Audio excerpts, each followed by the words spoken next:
డోర్‌వేకి స్వాగతం. ఏ manual to self సూచనలు లేదా సమాచారాన్ని అందించే స్వీయ శోధన సాధనం. సో ప్రాణ్ ఎనర్జీ ఏదైతే ఉందో దాన్ని ఎట్లా యుటిలైజ్ చేయబడతాయి యాస్ట్రల్ బాడీ అండ్ ఫిజికల్ బాడీలో మనొక యాక్షన్ సైకిల్‌లో.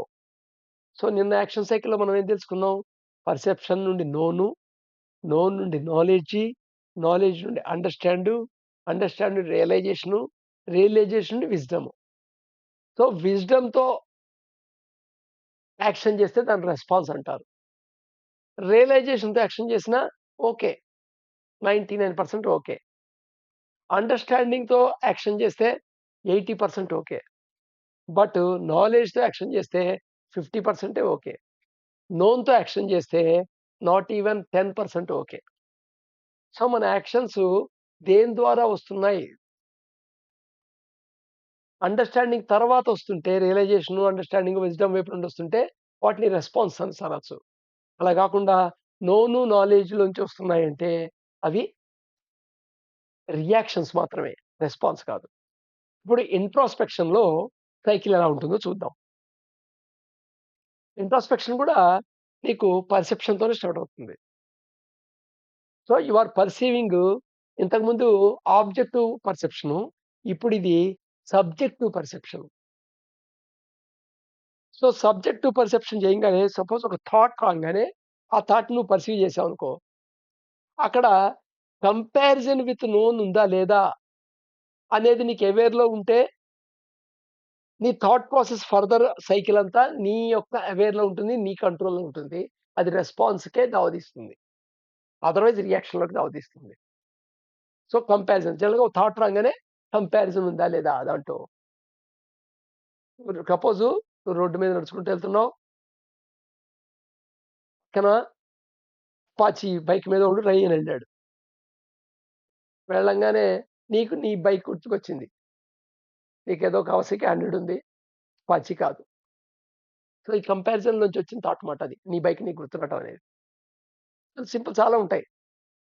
ఎదురుగుండా ఓ ఫ్రెండొచ్చాడు. మా అబ్బాయి ఐఐటీ ఫస్ట్ క్లాస్ వచ్చాడయ్యా! మన ఉద్యోగం అనగానే, వెంటనే నీకు నీ పిల్లాడి చదువు గుర్తుకొస్తుంది.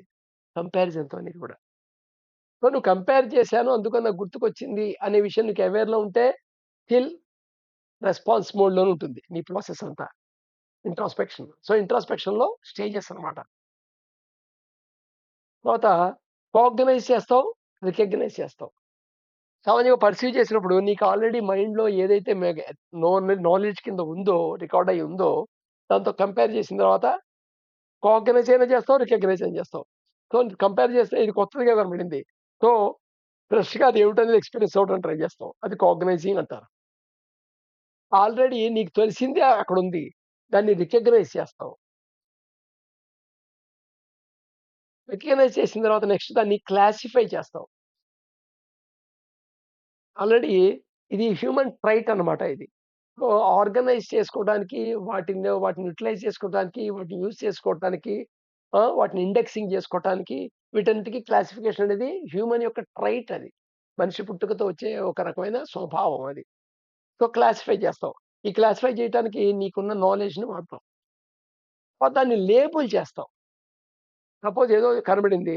టింగ్ టింగ్ అని పాకుతోంది. పాకంగానే పురుగు అంటావు. సో, పురుగు అని ఒక యానిమల్ కింగ్‌డమ్‌లో ఒక పార్ట్ కింద దాన్ని క్లాసిఫై చేసావన్నమాట. తర్వాత లేబులింగ్ చేస్తావు. ఈ లేబులింగ్‌లో కేవలం నీకు భాష బట్టి అది ఏమిటి? దేనికి చెందింది? దాని ఎగ్జాక్ట్ పేరేమిటి? లేదా అది ఎలా ఉంది? ఇవన్నీ లేబులింగ్‌లో భాషలోకొస్తాయి. ఈ లేబులింగ్‌లో ఇంకో పని కూడా చేస్తావు. అది మంచి, చెడు, ఇష్టం, అయిష్టం కూడా లేబుల్ చేసుకుంటావు. క్లాసిఫికేషన్ ఒకసారి చేసిన తర్వాత లేబులింగ్ చేస్తేనేమో జడ్జిమెంట్ అనే యాటిట్యూడ్‌లోకెళ్తుంది. నువ్వు లేబుల్ చేసావు అనేది నీకు అవేర్‌నెస్‌లో ఉందంటే జడ్జిమెంట్ చేసినా అది నీ జడ్జిమెంటు అనే అవేర్‌నెస్‌లో ఉంటావు. అది నీ యొక్క రియాక్షన్ వైపు యాక్షన్‌లో దావతీయదు. నీకు తెలియకుండా గ్రేడింగ్ చేస్తావు. క్లాసిఫికేషన్ చేసిన తర్వాత. ఈ గ్రేడింగ్‌లో ఇది ఫస్ట్, ఇది సెకండ్, థర్డ్, ఫోర్త్ అని డివైడ్ చేసేస్తావు. ఆటోమేటిక్‌గా నువ్వు బయాస్డ్‌గా దాని వైపు ఆలోచిస్తావు. బయాస్డ్‌గా దాని వైపు ఆలోచిస్తావు. నెక్స్ట్ క్లాసిఫై, లేబెలింగ్ చేసిన తర్వాత దాన్ని అనలైజ్ చేయడానికి ట్రై చేస్తాం. ఇదేంటి? ఏమిటి? ఎలా ఉంది? ఏమిటి? ఎలాగా? దీని పాసిబిలిటీ ఏమిటి అనేది. సామాన్యంగా కాగ్నైజింగ్ టైమ్‌లో అనలైజింగ్ అనేది ఎక్కువుంటుంది. బట్ రికగ్నైజ్ చేసినప్పుడు అంతా ఇంటర్ప్రిటేషన్ చేస్తుంటాను. ట్రై చేస్తాం డైరెక్ట్‌గా. అదర్‌వైజ్ అది రికగ్నైజ్ రూట్ నుండి రాకపోతే అనలైజ్ చేస్తూ ఇంటర్ప్రిటేషన్ చేయటానికి చేస్తాం. సో, ఇంటర్ప్రిటేషన్ ప్రాసెస్‌లో నీకు మైండ్‌లో ఆల్రెడీ నాలెడ్జ్‌లో ఏం ఫ్రేమ్‌వర్క్ ఉందో, ఆ ఫ్రేమ్‌వర్క్‌లో దీన్ని ఫిట్ చేసి అర్థం చేసుకోవడానికి ప్రయత్నం చేస్తాం. సో, ఇక్కడ చాలా డిస్టార్షన్ జరుగుతుందనమాట. ఓ రకంగా సమతలంగా ఉన్న అద్దం నుంచి చూస్తున్నట్టు లెక్క కాదు. అద్దంలో ఏదైతే తేడాలున్నాయో దాని సమతలంలో, దానివల్ల ఇమేజ్‌లో ఏర్పడే తేడాలు అసోసియేట్ అయిపోతుంటాయి.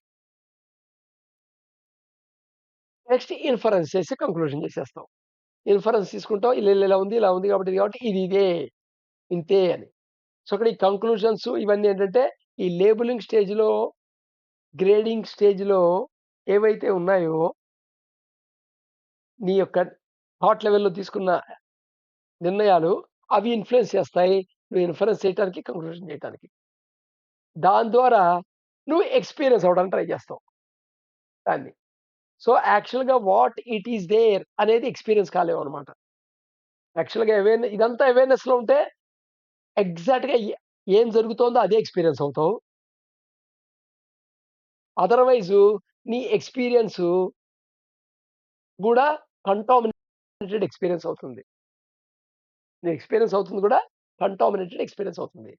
సో, ఇంట్రాస్పెక్షన్‌లో అవేర్‌నెస్ ఏ స్టేజ్‌ల దగ్గర ఎలా ఉండాలి? నిన్న మనం పర్సెప్షన్ నుండి స్టార్ట్ అయ్యి, అది మెమరీలో నోన్ కింద అయ్యి, నాలెడ్జ్ కింద అయ్యి, అండర్‌స్టాండింగ్ అది యాక్షన్‌కి ఎలా వెళ్తుంటుంది? అక్కడ ఎక్కడ రియాక్ట్ అవుతుంది? ఎక్కడ రెస్పాండ్ అవుతుందో తెలుసుకున్నాం. ఈ 2 ప్రాసెస్‌లోనూ ఈ ప్రాణిక్ ఎనర్జీ అనేది ఫిజికల్ బాడీకి, యాస్ట్రల్ బాడీలో యుటిలైజ్ అవుతుంటుంది. ఎక్కువ శాతం యాస్ట్రల్ బాడీలో యుటిలైజ్ అవుతుంటుంది. ఎందుకంటే ఈ ప్రాసెస్ అంతా మైండ్‌కి related. Mind is almost all ఒక సిస్టమ్ అనుకోవచ్చు. ఇది నీ సూక్ష్మ శరీరంలో ఒక సిస్టమ్ అన్నమాట. ఒక రకంగా చెప్పాలంటే. సూక్ష్మ శరీరంలో చాలా సిస్టమ్స్ ఉంటాయి మళ్ళా. ఎనర్జీ సిస్టమ్ ఉంటుంది. ఆ! ఎమోషనల్ సిస్టమ్ ఉంటుంది. మనస్ సిస్టమ్ ఉంటుంది. అలాగా. ఓకే. రేపు మళ్ళా కంటిన్యూ అవుదాం.